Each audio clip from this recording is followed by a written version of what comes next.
My grandmother demanded I give my apartment to her favorite grandson. I said no. Here's what happened. Update 5 at the bottom. I, 29M, need to get this off my chest because my family is currently treating me like I murdered someone, when all I did was refuse to hand over my apartment to my unemployed cousin. Let me give you some background. I grew up in a big extended family. We're talking holiday gatherings with 30-plus people, Sunday dinners that lasted until dark, birthday parties where you couldn't move without bumping into a relative. The center of this universe was always my grandparents' house, and more specifically, my grandmother, 81F. She ruled that family with a mix of love and manipulation so seamless that I didn't fully understand what she was doing until I was well into my 20s. She had favorites, and everyone knew it. Nobody talked about it openly, of course, that would be acknowledging the elephant in the room, but we all knew. Her golden grandchild was my cousin, 27M. Her youngest daughter's youngest son. The baby of the babies. This kid could do absolutely nothing wrong in her eyes. Growing up, I watched her pay for his clothes, his toys, his sports equipment. Later, she bought him cars. She funded not one but 2 attempts at college, both of which he dropped out of within a semester. She'd say things like, "He's special," and "He has a sensitive soul," and "The world is just too harsh for gentle people like him." Translation: he never had to try at anything because grandmother smoothed every single path before his feet could touch it. Now at 27, my cousin has never held a job longer than 3 months. He lives in grandmother's spare room. He plays video games all day and night. He waits for his big break that will somehow require 0 effort on his part. Grandmother looks at him and sees a misunderstood genius ahead of his time. Everyone else looks at him and sees a professional dependent. She said she loved all grandchildren equally.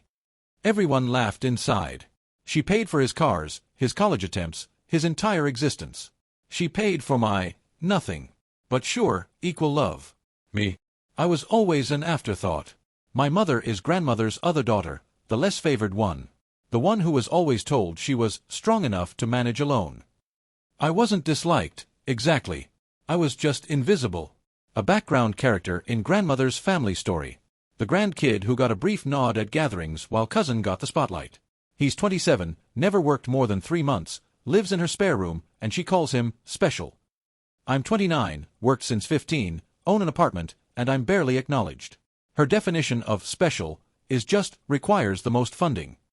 Because I didn't have grandmother funding my life, I learned to fund it myself. I got my first job at 15, bussing tables at a diner near our house. I worked through high school. I worked through college. I graduated with minimal debt because I was always working. I built a career in IT through grinding and networking and never assuming anything would be handed to me. At 26, I bought a small apartment. $141,000 in an up-and-coming neighborhood. I paid it down aggressively, putting every spare cent toward the mortgage. Now it's worth around $175,000, and I own nothing on it. I did this completely alone. No family money. No grandmother checks. No safety net. Just years of work and sacrifice and choosing delayed gratification over instant comfort. I'm proud of that apartment. It represents everything I built while cousin was building nothing. At family gatherings, grandmother would parade cousin around like he was royalty. "Isn't he handsome?" she'd coo. "He's so talented, he just needs the right opportunity." Someone as special as him shouldn't waste his gifts on ordinary jobs. Meanwhile, my achievements were met with a brief acknowledgement at best, or subtle dismissal at worst. When I announced I'd bought an apartment, grandmother said, "That's nice," and immediately pivoted to cousin's latest business idea, which was something about cryptocurrency and lasted approximately 2 weeks. When I got promoted to senior developer, grandmother spent the entire dinner talking about cousin's potential. I learned to expect nothing and want nothing from her. I thought I'd made peace with it. I was wrong. The demand. Last month, grandmother had her 81st birthday party. Big event at her house. All 30-plus relatives in attendance. I went, brought a nice gift, played my role as the dutiful grandchild who shows up and stays quiet. After cake and presents, as people were starting to leave, grandmother asked me to stay. "I want to talk to you privately," she said, patting my hand with that grandmother smile. I remember feeling a flutter of something. Hope, maybe? After 30 years of being invisible, maybe she was finally going to acknowledge something I'd done. Maybe she'd say she was proud of me. Maybe she'd finally see me. I was so wrong. She led me to her sitting room. My cousin was already there, perched on the love seat, looking uncomfortable but also expectant. like a kid waiting to open a present he knows is coming. Grandmother sat me down across from them. She took my hands in hers and looked into my eyes with what I now recognize as practiced sincerity. "You know I love all my grandchildren equally," she began. I almost laughed.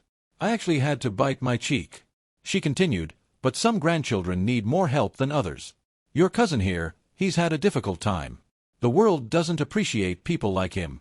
Sensitive, creative, different." I waited. I could feel where this was going, but I needed to hear her say it. "You have an apartment," she said. "A nice one, I hear. And you're young, successful.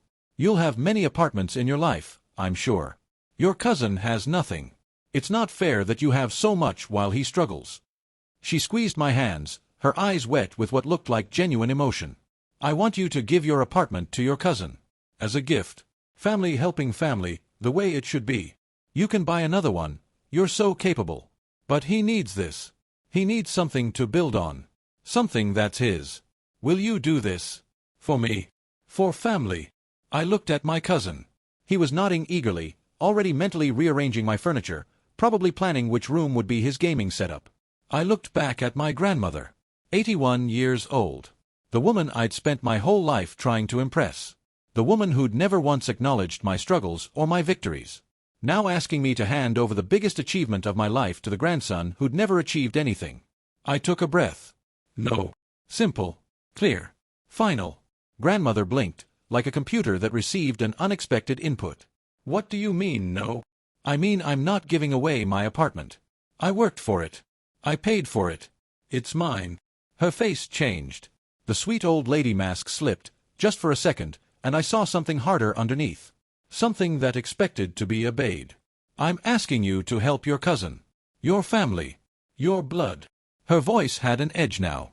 "Is property more important to you than blood? Is his lack of effort more important than my years of work?" I replied, "You've given him everything his whole life. Cars, money, housing. And he's 27 with nothing to show for it. My apartment won't change that. He'll just have an apartment he didn't earn, like everything else he didn't earn." The explosion.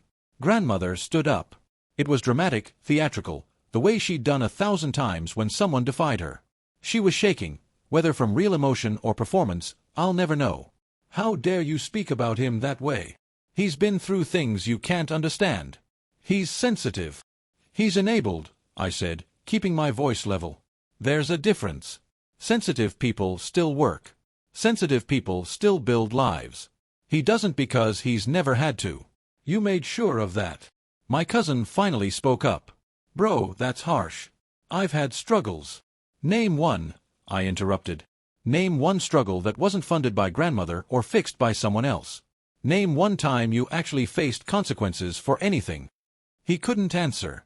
He opened his mouth, closed it, looked at grandmother for help. Classic. That's when grandmother played her ultimate card. She clutched her chest. Her face twisted into an expression of pain and betrayal. "You're going to give me a heart attack? Is that what you want? To kill your grandmother?" She clutched her chest and asked if I wanted to kill her. She's been dying from family disappointments for 30 years. It's her favorite weapon. I refuse to be held hostage by a performance I've seen since childhood. "Grandmother, you've been dying of grief for 30 years every time someone doesn't do what you want," I said. "You almost had a heart attack when Aunt married someone you didn't like. You couldn't go on when Mom moved across town. It's manipulation. It always has been. I'm not giving my apartment to cousin because you threatened to die. If emotional blackmail worked on me, I'd have nothing, because I've never been your priority anyway." Her face went cold. The crying stopped instantly, which told me everything I needed to know about how real it had been. "If you don't help your cousin," she said, her voice low and hard, "I don't know how I'll go on. This family will fall apart. I might not survive the grief of seeing my grandchildren turn on each other." She leaned forward. "If I die, it will be because of you. Can you live with that? Can you live knowing you killed your grandmother over an apartment?" I stood up. "Grandmother, you've spent my entire life showing me exactly where I stand with you. I'm not your favorite. I've never been your favorite. And I made peace with that years ago. But you don't get to ignore me for 30 years and then demand my assets when your favorite fails to launch. That's not how this works." I walked out. She didn't follow. The drive home was the longest 30 minutes of my life. My hands were shaking on the steering wheel. Not from fear, from the adrenaline of finally saying things I'd swallowed for 3 decades. When I got back to my apartment, I sat in my car in the parking garage for another 20 minutes. Just breathing. Processing. I looked up at the building, my building, the one I'd bought with years of sacrifice and discipline, and I felt something I hadn't expected. Pride. Pure, clean pride. Not in defying my grandmother, exactly. Pride in the fact that I had something worth defending. Something I'd built without anyone's help. Something that couldn't be taken away just because an 81-year-old woman decided her favorite needed it more. That apartment represented every shift I'd worked while my cousin was playing video games. Every dollar I'd saved while he was spending grandmother's money on things he'd lose interest in within weeks. Every sacrifice I'd made while he was being told he was too special for sacrifice. No one was taking that from me. Not even family. Update 1. The fallout, 1 week later. So it's been a week since the confrontation, and grandmother has launched a full-scale war. She told everyone at the next family gathering that I refused to help family and disrespected an elderly woman. She cried. She performed. She painted herself as a victim and me as a heartless monster. The family divided almost immediately. Some relatives, especially those who felt grandmother's manipulation themselves over the years, quietly reached out to support me. Texts saying things like, "I'm proud of you for standing up to her," and "someone needed to say it eventually." These messages came in private, of course. Nobody's brave enough to say it publicly. Others, especially grandmother's favorites and their parents, condemned me openly. How could you be so cruel to an 81-year-old woman? She's just trying to help your cousin. You have so much, why can't you share? My cousin has been telling everyone I'm jealous of him and that I've always hated him. Which is hilarious. Cousin said I was jealous of him. Jealous of what? His unemployment? His dependence? His complete inability to face life without grandmother's money? I'm not jealous. I'm relieved. Relieved I was ignored enough to become capable. My mother is caught in the middle. It's her mother versus her son, and I can see it's tearing her apart. Update 2. The conversation with M.O.M. 2 weeks later. I finally sat down with my mom to have a real conversation about all of this. I need to know where you stand, I told her. I can't keep guessing. She was quiet for a long time. So long I thought she might not answer at all.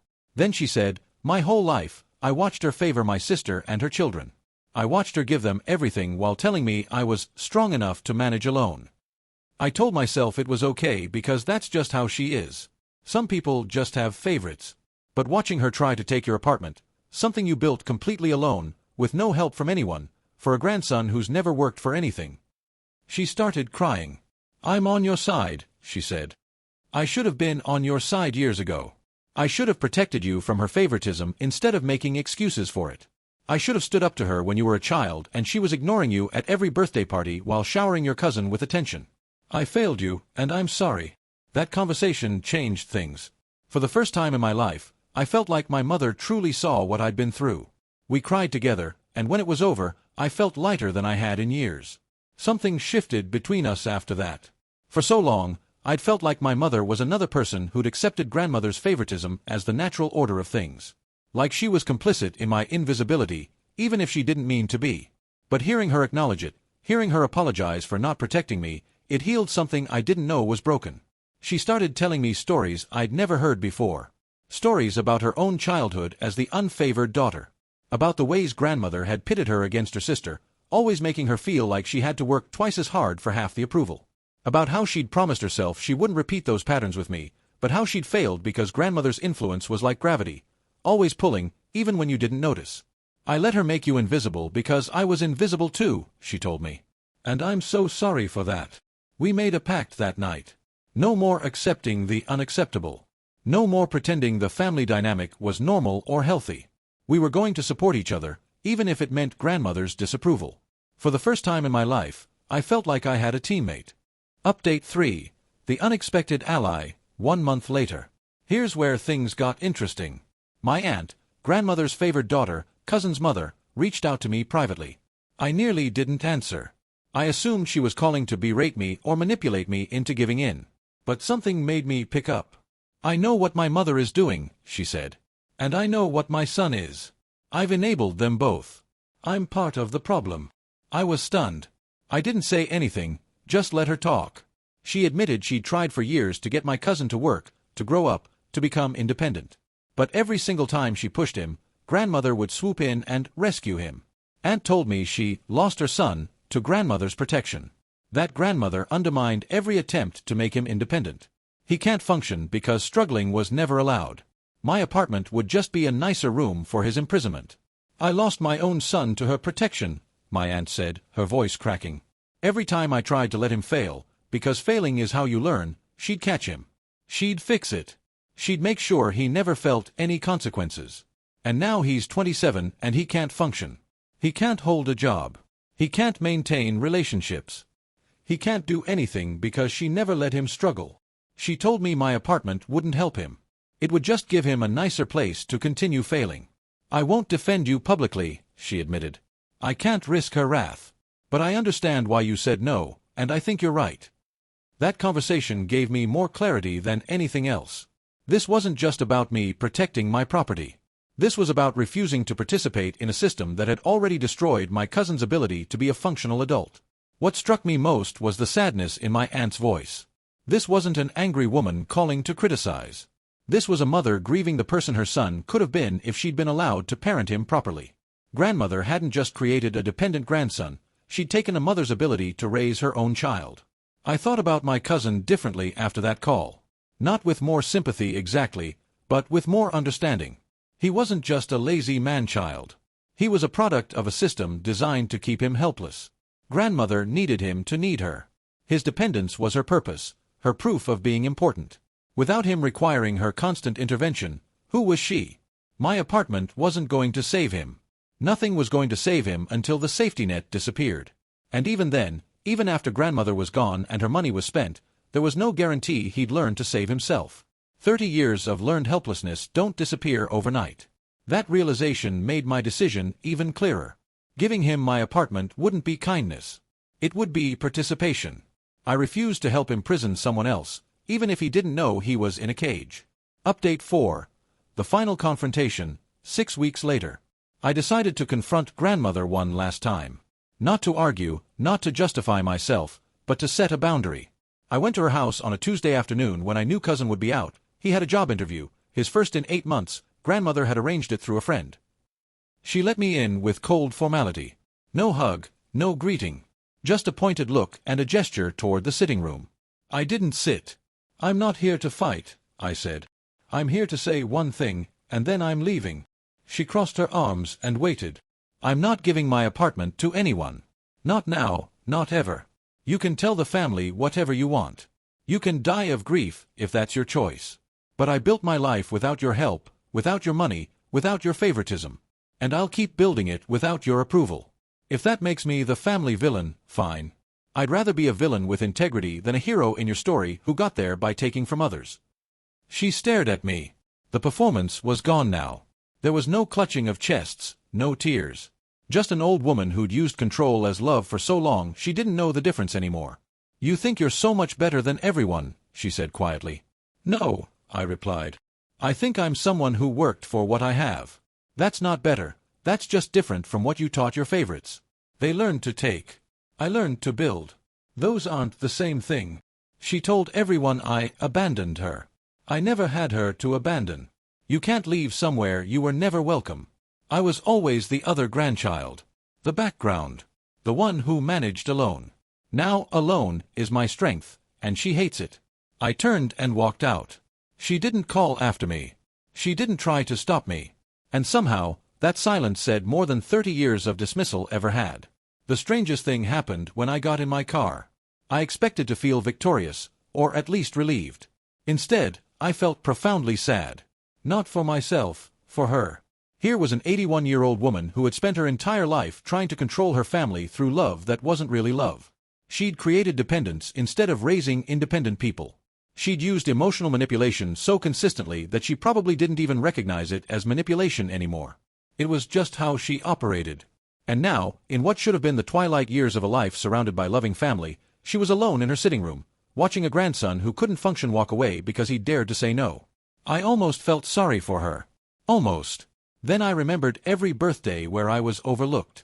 Every achievement that was brushed aside. Every time she looked through me like I was made of glass while cousin got the full warmth of her attention. And the almost pity disappeared. Some people make their choices over a lifetime. Grandmother made hers. She chose favorites, and I wasn't one of them. The only thing that had changed was that I'd finally stopped accepting it. Update 5. 1 year later. It's been a year since grandmother asked me to give away my apartment. Here's where everything stands. Grandmother is still alive. Didn't die of grief, shocking absolutely no one. She stopped the active campaign against me after a few months. I think she realized it wasn't working and was actually turning some family members against her. But she doesn't speak to me. We exist in the same family like strangers who happen to share blood. Cousin is still living in her spare room. Still unemployed. The job interview grandmother arranged? He got the job, then quit after 6 weeks because the manager didn't respect his ideas. He's back to video games and waiting for his big break. Grandmother still calls him special. Some things never change. The family remains divided, but the lines have shifted. More relatives have quietly come to my side as they've seen grandmother's manipulation play out in other ways. It's like my refusal broke some kind of spell, and now people are noticing patterns they'd ignored for years. My relationship with my mother is better than it's ever been. That conversation we had, when she finally took my side, opened something up between us. We talk every week now. She started setting her own boundaries with grandmother. It's not easy for her, but she's trying. She spent 81 years using love as a leash. Do what I want and your family. Refuse and you're dead to me. That's not love. That's hostage negotiation. I refused to negotiate. The apartment stays mine. The leash stays off. I still have my apartment. Still have my peace. I've learned that family love shouldn't come with property demands attached. Real love doesn't have conditions like, give me your biggest asset or I'll disown you. The bitter victory. Grandmother turns 82 next month. I won't be at the party. Neither will my mother. We'll be here, at my apartment, having our own dinner. Some people will say that's sad, family divided over property. But it was never about property. It was about a lifetime of favoritism finally having a price. She spent 30 years investing in cousin and ignoring me. Now she wants my investment to cover her returns. That's not how it works. You don't get to neglect someone for decades and then demand their assets when your favorite fails to launch. Cousin will probably inherit everything from grandmother someday. The house, the savings, whatever's left. He'll burn through it like everything else he's ever been given. And somewhere in that spiral, he might finally have to become a person instead of a project. Or he won't. Not my problem. My problem is the life in front of me, the apartment I earned, the people I chose, the future I'm building. Grandmother's story doesn't include me. Fine. My story doesn't need her either. We're both okay with that now. One of us is just more honest about it. Final scene, I'm at my apartment, hosting a small dinner party. My mother is there. A few friends. My girlfriend who's heard all the family drama and somehow hasn't run away screaming. We're laughing about something unrelated, a movie, maybe, or a story from work. Normal life. Happy life. Mom catches my eye across the table and smiles.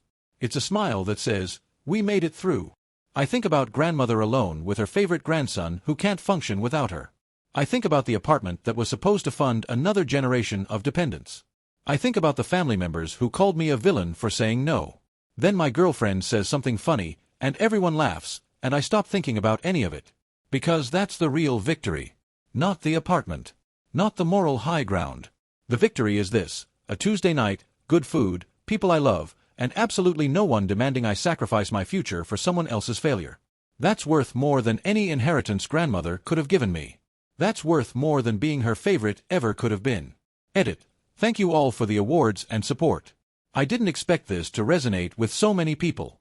To everyone who shared their own stories of family favoritism and boundary setting, you're not alone. And to those who said I was too harsh, maybe. But sometimes the only way to escape a burning building is to stop negotiating with the fire. Stay strong, everyone. Your peace is worth protecting.